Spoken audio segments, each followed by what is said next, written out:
అమ్మమ్మ అని పిలుచుకునే వయసులో నీకు మొగుడు కావాల్సి వచ్చాడా? మా డాడీ పక్కన భార్య స్థానం నీది కాదు. అగ్ని సాక్షిగా తాళి కట్టిన మా మమ్మీది. నువ్వు మా మమ్మీ కాపురాన్ని కూల్చడమే కాకుండా మా ముందే పట్టాలేసుకుని తిరుగుతున్నావు. ఆరాధ్యకి అక్షంతలు వేసి ఆశీర్వదిస్తున్నారు. సిగ్గు ఎగ్గు లేకుండా కేకులు తినిపిస్తున్నావు. నువ్వే ఈయనకి అసలైన భార్యవే అయినట్టుగా పోజులు కొడుతున్నావు. నువ్వు భార్యవైతే మరి మా మమ్మీ ఎవరు? నీ భర్తకి పని మనిషి అనుకుంటున్నావా? లేదంటే నీకు సంబంధం లేదనుకుంటున్నావా? ఇలా అందరి ముందు మా మమ్మీని అవమానించడం కోసమే పిలిచావు కదూ! అందరి ముందు మీ అమ్మని హైలైట్ చేయడం కోసం మా మమ్మీని అవమానిస్తావా? అని కడిగి పారేస్తూ ఉంటుంది అవనిని పల్లవి. దాంతో అవని, నాకు తల్లి లాంటి రాజేశ్వరి పిన్నిని అవమానించేటంత కుసంస్కారం నాకు లేదు పల్లవి. అవమానిస్తున్నది నువ్వు. అసలు నువ్వు ఎవరిని అవమానిస్తున్నావో తెలుసుకోలేకపోతున్నావు అని అంటుంది అవని. తెలియకపోవడానికి నేనేం చిన్నపిల్లని కాదు. నేను అంటున్నది మీ అమ్మనే. అందరి దృష్టిలో మంచిదానిలా నటిస్తూ మా డాడీ, మమ్మీల కాపురంలో చిచ్చు పెట్టావు. మీ అమ్మ గురించి పరితపించిపోతూ మా మమ్మీ జీవితాన్ని నాశనం చేశావు. మీ అమ్మని సంతోషపెట్టడం కోసం మా మమ్మీని బాధపెట్టి ఏడిపిస్తున్నావు. ఇన్ని చేసిన నువ్వు మంచిదానివా? మా అమ్మ కుటుంబం ముక్కలైపోవడానికి కారణం నువ్వే. నువ్వు వయసులో పెద్దదానివి కాకుండా ఉండుంటే నిన్ను చంపేసేదాన్ని అని అంటుంది పల్లవి. ఆ మాటతో చక్రధర్, నోర్ముయ్, అసలు నువ్వు మతి ఉండే మాట్లాడుతున్నావా? మంచి చెడు సభ్యత సంస్కారం లేకుండా మాట్లాడుతున్నావు. అసలు దేవత లాంటి మీనాక్షి ఎవరో తెలుసా నీకు? ఈ మీనాక్షి నీకేమవుతుందో తెలుసా? ఈ మీనాక్షి అంటూ గ్యాప్ ఇస్తాడు చక్రధర్. ఇంతలో అవని, నాన్న కూల్ డ్రింక్ తాగండి. మీరు ఆవశ్యపడొద్దు అంటూ కూల్ చేస్తూ ఉంటుంది. నా మాట వినండి నాన్న ప్లీజ్ అనేసరికి ఆగిపోతాడు చక్రధర్. ఇక పల్లవి అన్న మాటలకు మీనాక్షి కుమిలి కుమిలి ఏడుస్తూ ఉంటుంది.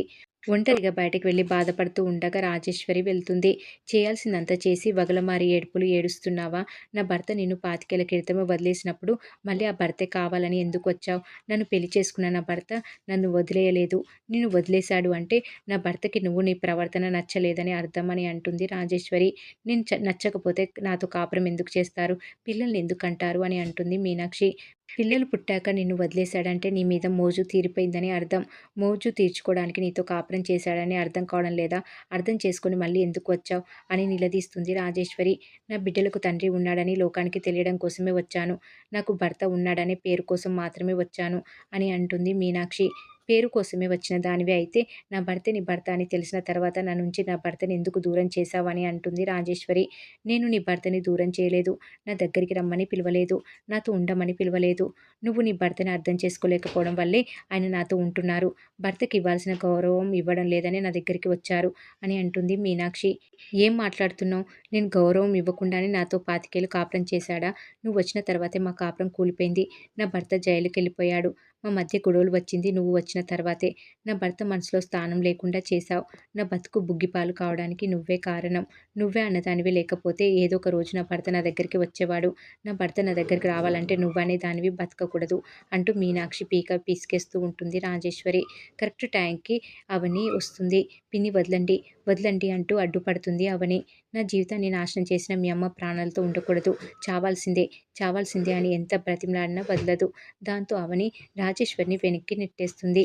కాలు స్లిప్ అయ్యి ఓ పెద్ద బండరాయిపై పడిపోతుంది రాజేశ్వరి. తల బద్దలై రక్తం ఏరులై పారిపోతుంది. దెబ్బకి షాక్ అయిన అవని పిన్ని పిన్ని అని అరుస్తుంది.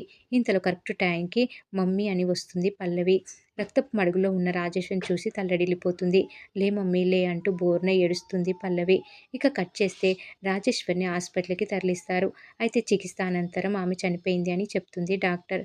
ఆ మాట వినగానే అవనితో సహా అందరి గుండె ఆగినంత పని అవుతుంది. లేమ్మా లేమ్మా అని పల్లవి కుమిలి కుమిలి ఏడుస్తుంది. నువ్వు నాకు అన్యాయం చేశావు మమ్మీ. తల్లి ఎక్కడైనా కూతురికి అన్యాయం చేస్తుందా? లే మమ్మీ లే అని గుండెలు పగిలేలా ఏడుస్తూ ఉంటుంది పల్లవి.